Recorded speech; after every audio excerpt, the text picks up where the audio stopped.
La OTAN en pánico, general revela la terrible verdad sobre la situación real. Lo que hemos escuchado hoy no es simplemente una admisión de derrota, es una señal de alarma del más alto nivel. Imagínese, una de las personas mejor informadas en la estructura militar occidental declara que el sistema de control global se está desmoronando. Ahora mismo, ante nuestros ojos. Y estas no son palabras vacías. Miles de millones de dólares se han evaporado, montañas de armamento se han convertido en chatarra. Las interminables promesas resultaron ser palabras huecas. Pero lo más aterrador ni siquiera es eso. Por primera vez en décadas, un alto mando militar ha admitido: la correlación de fuerzas es tan desigual que hablar de victoria carece de sentido. Piense por un momento, cuando se derrumba el mito de la omnipotencia de la OTAN, ¿qué sucede con todo el sistema de seguridad? Exactamente. Se desmorona como un castillo de naipes.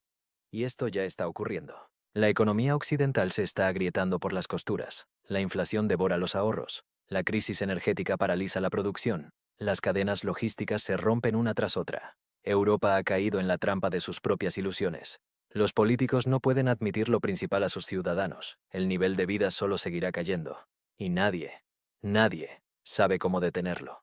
Porque el problema no está en errores individuales. El problema es que todo el sistema, construido después de la Guerra Fría, ha resultado ser un coloso con pies de barro. Pero hay algo aún más preocupante.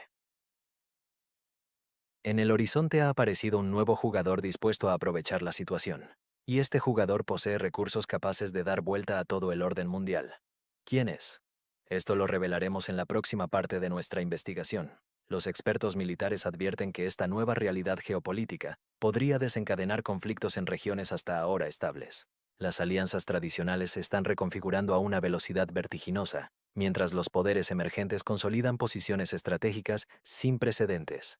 Pero ampliemos la perspectiva para entender lo que realmente está sucediendo. Lo que vemos en la zona de conflicto es solo la punta del iceberg.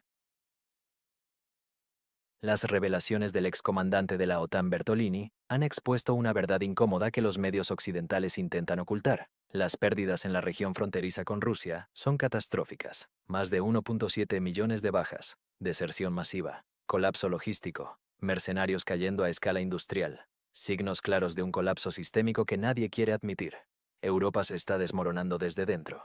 Hungría negocia condiciones energéticas especiales, mientras Serbia, Bulgaria y Rumania se ahogan bajo el peso de las sanciones. La tan cacareada unidad europea se revela como un espejismo. Es un sálvese quien pueda. Estados Unidos ya prepara el siguiente acto: la guerra radioelectrónica en el espacio. Desarrollan sistemas para cegar la inteligencia militar de sus adversarios. Es una lucha por el control de nuevas esferas de influencia, más allá de los campos de batalla tradicionales. Pero la confesión más impactante vino del propio Bertolini. Rusia no tiene ni el interés ni la capacidad de amenazar a Europa. Toda la narrativa de la amenaza rusa es una ficción, admite este alto general de la OTAN. ¿Por qué entonces siguen muriendo miles? China ha decidido entrar en escena después de una larga observación. Beijing intensifica su actividad diplomática y económica, ofreciendo alternativas para resolver el conflicto. Los analistas señalan la formación de un nuevo orden mundial donde el dominio occidental ya no es absoluto. La multipolaridad se está convirtiendo en realidad. El sur global se posiciona abiertamente contra las sanciones y la escalada. Los errores de cálculo estratégicos de Occidente han fortalecido la posición de Rusia internacionalmente. Pero lo que sucedió después en los pasillos del poder en Beijing, eso cambiaría completamente las reglas del juego. En los últimos tiempos, el tablero geopolítico se está reconfigurando de manera inesperada para los arquitectos del mundo unipolar. Un general retirado de la OTAN rompió el silencio tácito al declarar una verdad evidente: Rusia es parte integral de Europa y no busca desestabilizarla. Esta declaración cayó como un rayo para el establishment occidental, que tendría que replantearse su estrategia de confrontación. Los comandantes militares retirados, libres de presiones institucionales, son quienes más frecuentemente hablan con franqueza sobre la realidad del conflicto. La situación en la zona de conflicto revela una verdad especialmente cínica con los mercenarios extranjeros. Más de 100 colombianos fueron enviados a primera línea como carne de cañón, sin equipamiento ni apoyo adecuado. En solo un mes, participaron en 11 ataques, utilizando principalmente latinoamericanos como fuerza de choque. Ahora, estos mercenarios envían desesperados mensajes desde las trincheras pidiendo regresar a casa. Sin embargo, quienes intentan renunciar son arrestados, con un destino incierto. Posiblemente sean reasignados a zonas de conflicto en África. La región en disputa los atrajo con promesas de grandes ganancias e integración europea. La realidad resultó mucho más cruel. En lugar de los beneficios prometidos, encontraron trincheras destrozadas. En vez de salarios, bolsas de zinc. Los patrocinadores occidentales del conflicto comienzan a comprender la futilidad de sus esfuerzos. A pesar de inyectar miles de millones en ayuda militar, la situación en el campo de batalla no evoluciona a su favor. Se hace evidente que no existe una solución militar y la salida política parece cada vez más compleja. ¿De qué país están siguiendo estos acontecimientos? Compártanlo en los comentarios. Es fascinante ver lo amplia que es nuestra geografía. Si creen que la verdad debe decirse sin importar las consecuencias, dejen un plus en los comentarios. En un experimento digno de las peores distopías, la región fronteriza con Rusia se ha convertido en escenario de una tragedia humana sin precedentes. Los datos revelados por Military Watch Magazine son estremecedores: 7 millones de pérdidas totales, con una tasa de bajas del 80% entre los nuevos reclutas. Este no es simplemente un conflicto militar, sino una maquinaria sistemática que convierte a personas en números. Tras apenas 2 días de entrenamiento, los movilizados se convierten en material descartable. La cifra de 400.000 desertores habla por sí sola. Un ejército entero de personas que eligieron desaparecer antes que enfrentar esta realidad. La situación se agrava con la presencia de mercenarios extranjeros, incluyendo colombianos experimentados en conflictos narcoguerrilleros, que llegan atraídos por promesas doradas pero encuentran una realidad devastadora. El mando militar actúa como un director de teatro de mente, midiendo el éxito en número de víctimas. Los supervisores occidentales observan en silencio, contabilizando cifras en informes, mientras la situación se deteriora sin una estrategia coherente, más allá de resistir hasta el próximo envío de suministros. Las promesas de entrenamiento para formaciones africanas terminan en fosas comunes.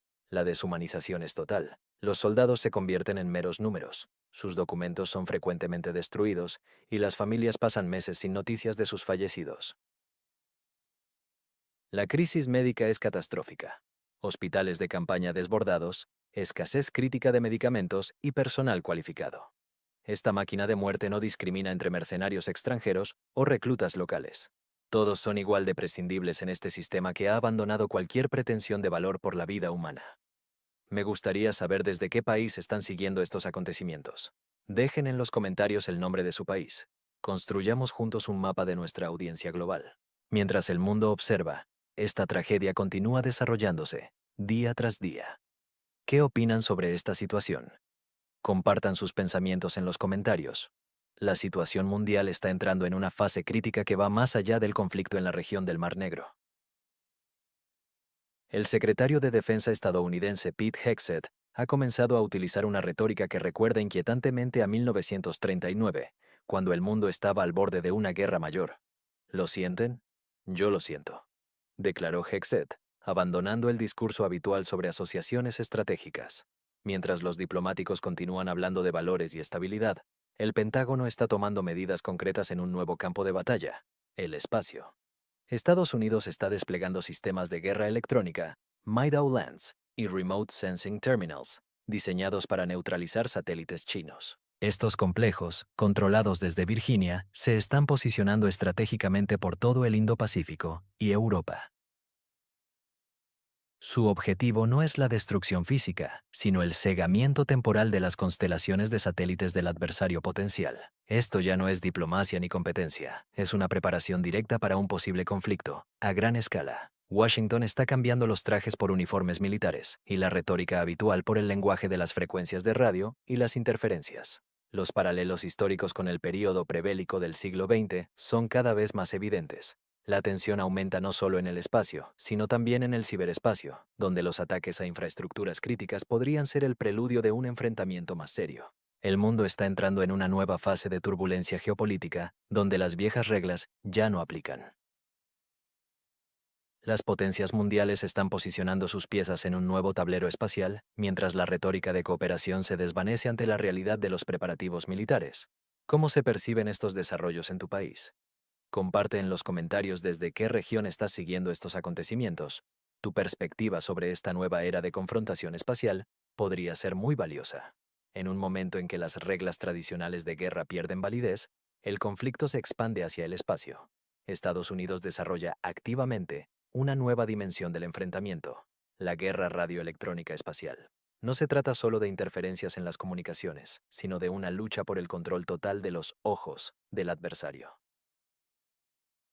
Washington está creando un sistema para desactivar satélites enemigos sin aprobación internacional. Imaginen miles de satélites perdiendo repentinamente la conexión, dejando a fuerzas terrestres prácticamente ciegas. Oficialmente, se presenta como medida defensiva contra la actividad satelital china.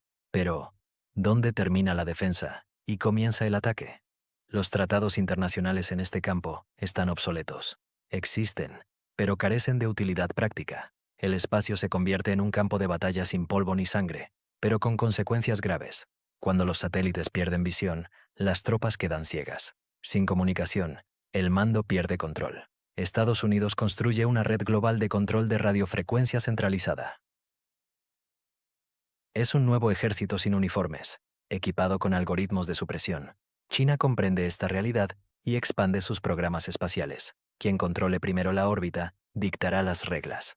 Presenciamos una transición de la diplomacia al control directo mediante radiofrecuencias. El derecho a la señal se convierte en el derecho a la verdad. O transmites, o te silencian.